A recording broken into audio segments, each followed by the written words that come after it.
This may look like old newsreel footage of Dr. Martin Luther King Jr., but actually it's the actor Enoch King, no relation, playing Dr. King on stage at the Black Rep. Not now when we have come so far and sacrificed so much. King, the actor, portrays King, the activist, in a new play about the rough and tumble fight for voting rights in the Deep South in the mid-60s. It was a bloody battle remembered today simply by the name of the place where it happened.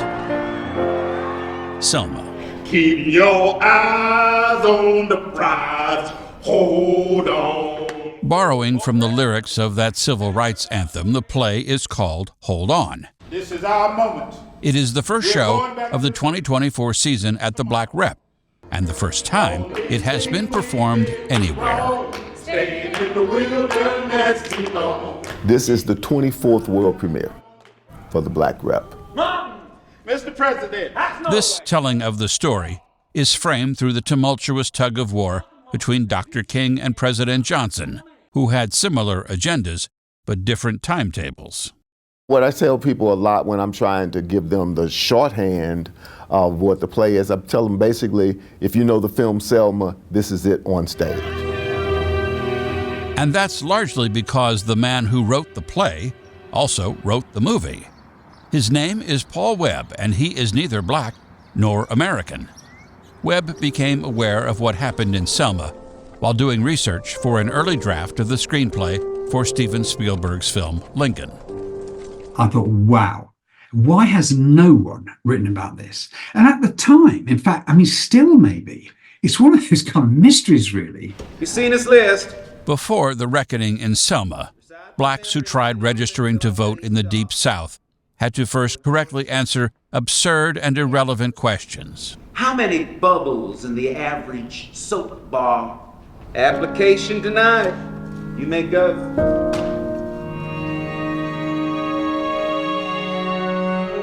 What happened in Selma in March of 1965 began after an Alabama state trooper killed an unarmed civil rights protester named Jimmy Lee Jackson.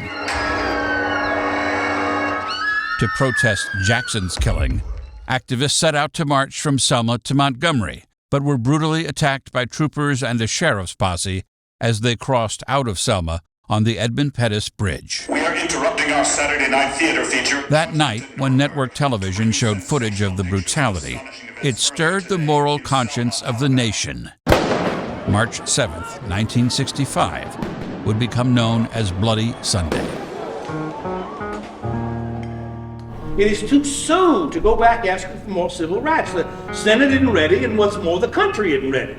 Then I have to try and make them ready.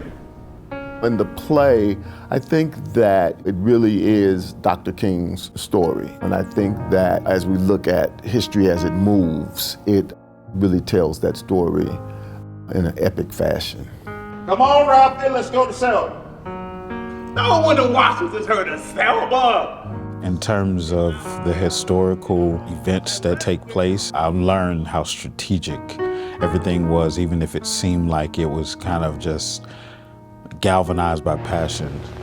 There is no Negro problem. There is no Southern problem. There is no Northern problem. There is only an American problem. We are met here today as Americans, not Democrats or Republicans. We are met here as Americans to solve this problem. In this play, history literally repeats itself. And in some ways, so has real life. It is all of us. When Paul Webb wrote the first draft of the play in 2005, the question of voting rights in America was thought to be settled law. But that has not turned out to be the case, perhaps making Hold On more timely than it was ever meant to be. That's what this play says to me. We're working for something that's really important as we're living in a society that is dealing with the avalanche of negative results of watching voting rights get dismantled. In looking at how far we've come, you can also see how much work we still have to do. And I think that that will be the takeaway from this. The struggle during the civil rights era, the sacrifices that were made, the gains that were made, all being attacked again now. And so we really have to be vigilant and to be careful, or else we are on the verge really of looking like we could repeat that history.